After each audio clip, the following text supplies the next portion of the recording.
Halo semua, perkenalkan nama saya Livio Nusli dari kelompok 1 Fisika Mekanik 09. Dan hari ini akan ditemani oleh hari ini kita dari kelompok 1 Fisika Mekanik akan membahas tentang aurora borealis. Aurora atau cahaya kutub adalah fenomena alam yang menghasilkan pancaran cahaya yang menyala-nyala dan menari-nari di langit malam pada lapisan ionosfer. Aurora terbagi menjadi dua, yaitu australis yang ada di sebelah selatan dan borealis yang ada di sebelah utara. Hari ini kita akan membahas tentang borealis. Perkenalkan, nama saya Michael Timotius Torus dengan NPM 210665306. Pertama-tama, saya akan menjelaskan mengenai aurora borealis. Apa itu aurora borealis? Aurora borealis adalah fenomena alam yang menghasilkan pancaran cahaya di utara yang menyala dan menari-nari di atas langit saat mereka muncul pada malam hari pada lapisan ionosfer dari sebuah planet sebagai akibat adanya interaksi antara medan magnetik yang dimiliki planet tersebut dengan partikel bermuatan yang dipancarkan oleh matahari atau angin surya. Partikel-partikel ini dibelokkan ke arah kutub bumi oleh medan magnet planet kita dan berinteraksi dengan atmosfer kita, menyimpan energi dan menyebabkan atmosfer berpendar. Cahaya aurora biasanya terlihat di daerah kutub utara dan selatan. Aurora borealis adalah nama lain dari Northern Lights atau cahaya utara, itu di kutub utara, sedangkan di kutub selatan dinamakan Southern Lights atau aurora australis. Warna-warna cerah dari aurora borealis ditentukan oleh komposisi kimia atmosfer bumi. Setiap jenis atom atau molekul, entah itu atom hidrogen atau molekul seperti karbon dioksida, menyerap dan memancarkan rangkaian warna uniknya sendiri yang analog dengan bagaimana setiap manusia memiliki rangkaian sidik jari yang unik. Beberapa warna dominan yang terlihat pada aurora itu adalah merah, warna yang dihasilkan oleh molekul nitrogen, dan hijau muda dihasilkan oleh molekul oksigen. Saat solar wind atau angin matahari konstan, emisi matahari melewati siklus aktivitas sekitar 11 tahun. Terkadang ada jeda, tetapi di waktu lain ada badai besar yang membombardir bumi dengan energi yang sangat besar. Ini itu adalah saat aurora borealis paling terang dan paling sering muncul. Fenomena aurora ini terkait dengan selubung medan magnet atau magnetosfer bumi dan aktivitas kemunculan cahaya dari matahari. Semakin kuat dan lama cahaya aurora, dapat diperkirakan semakin kuat gangguan dari matahari yang dikenal sebagai badai matahari atau solar storm. Badai matahari adalah siklus kegiatan peledakan dahsyat dari masa puncak kegiatan bintik matahari atau sunspot. Biasanya setiap 11 tahun akan memasuki periode aktivitas badai matahari.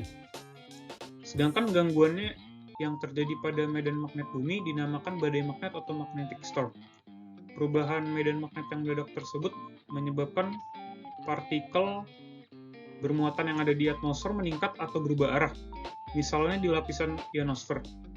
Aurora juga bisa muncul bila terjadi fenomena lanjutan pada magnetosfer yang dikenal sebagai magnetic substorm. Peristiwa ini memunculkan aurora dan kutub-kutub bumi yang simetris satu sama lain. Meski fenomena ini terungkap oleh para ahli sejak lama, bukti observasi baru atau blue and pink diperoleh pada tahun 2001 melalui pengamatan satelit NASA. Terakhir, terdapat dua gas utama yang ada di atmosfer yang paling berpengaruh pada pembentukan cahaya aurora, yaitu yang pertama adalah karbon dioksida. Karbon dioksida dapat menghasilkan dua warna utama aurora, yaitu hijau kuning yang memiliki panjang gelombang 557,7 nanometer. Warna ini paling sering terlihat, dan merah yang memiliki panjang gelombang 630 nanometer, namun warna ini jarang terlihat. Lalu yang kedua adalah nitrogen. Nitrogen itu pada kondisi ionisasi akan menghasilkan warna biru muda.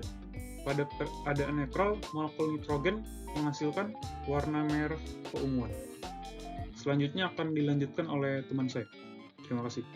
Ya, nama saya Satrio Baskara Adi Pradana, Teknik Kimia 2021. Jadi bumi ini memiliki beberapa jenis aurora. Di antaranya itu ada aurora borealis, aurora australis, dan stiff. Nah, aurora borealis itu merupakan satu di antara jenis aurora yang terjadi di daerah sebelah utara. Jenis aurora ini dinamai berdasarkan nama dewi fajar Roma, yaitu aurora, dan juga nama Yunani untuk angin utara Boreas. Perlu diketahui, di Eropa, aurora sering terlihat kemerah-merahan di ufuk utara, seolah-olah matahari hendak terbit dari arah itu. Aurora borealis terjadi di antara akhir bulan Agustus hingga awal April. Aurora borealis juga bisa dilihat di daerah Antartika seperti utara Kanada, Alaska, Rusia, serta Skandinavia. Nah, ada juga aurora australis. Aurora australis merupakan suatu... Terima kasih. Berikutnya akan saya lanjutkan mengenai pembentukan aurora borealis. Aurora borealis juga dapat terjadi di planet lain, karena yang dibutuhkan agar aurora borealis terbentuk adalah atmosfer dan medan magnet, di mana kebanyakan planet-planet tata surya seperti Jupiter, Uranus, Saturnus, Neptunus, dan Bumi memiliki kedua hal tersebut. Akan tetapi, planet Mars memiliki keunikan tersendiri dalam hal ini. Menurut para ahli dan ilmuwan, planet Mars tidak memiliki medan magnet pada kutubnya, seperti kebanyakan planet, dan juga memiliki atmosfer yang tipis. Akan tetapi, Mars memiliki aurora borealis sendiri. Bagaimana bisa? Aurora borealis di planet Mars biasanya disebut Martian auroras, terjadi karena aurora tersebut terbentuk dari mineral purba yang mengandung medan magnet, sehingga bentuk aurora borealis di planet Mars lebih tersebar dibanding planet lainnya. Berikut adalah gambar aurora borealis di Mars yang ditangkap oleh MAVEN melalui teleskop luar angkasa pada tahun 2017. Berikutnya yaitu aurora borealis di planet Jupiter.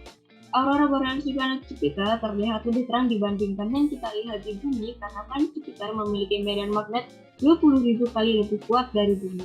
Dan cahaya aurora borealis di planet Jupiter tidak hanya didukung oleh angin solar yang ada di luar angkasa, namun juga cahaya aurora ini dipantulkan keluar angkasa oleh Io, yaitu salah satu bulan terbesar di Jupiter. Berikut adalah gambar rekayasa mengenai persebaran aurora borealis di Jupiter yang diambil oleh NASA.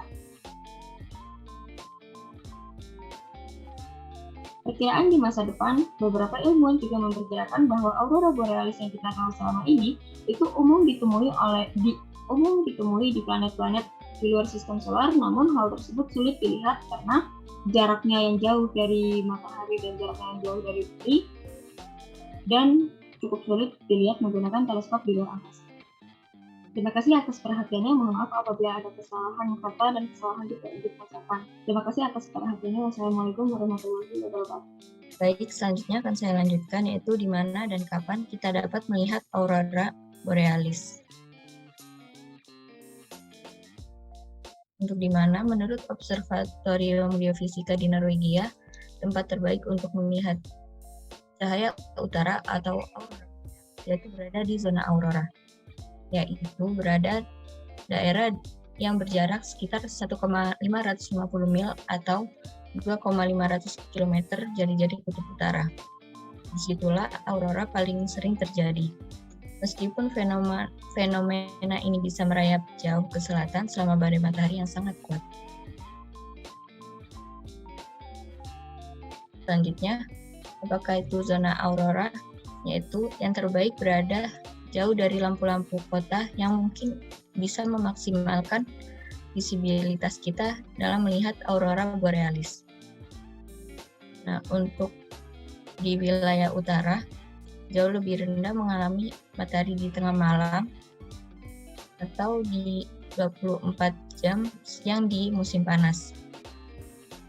Selain itu, untuk melihat aurora borealis, kita juga bisa memperkirakan cuaca di lokal situ karena tidak akan melihat aurora melalui awan.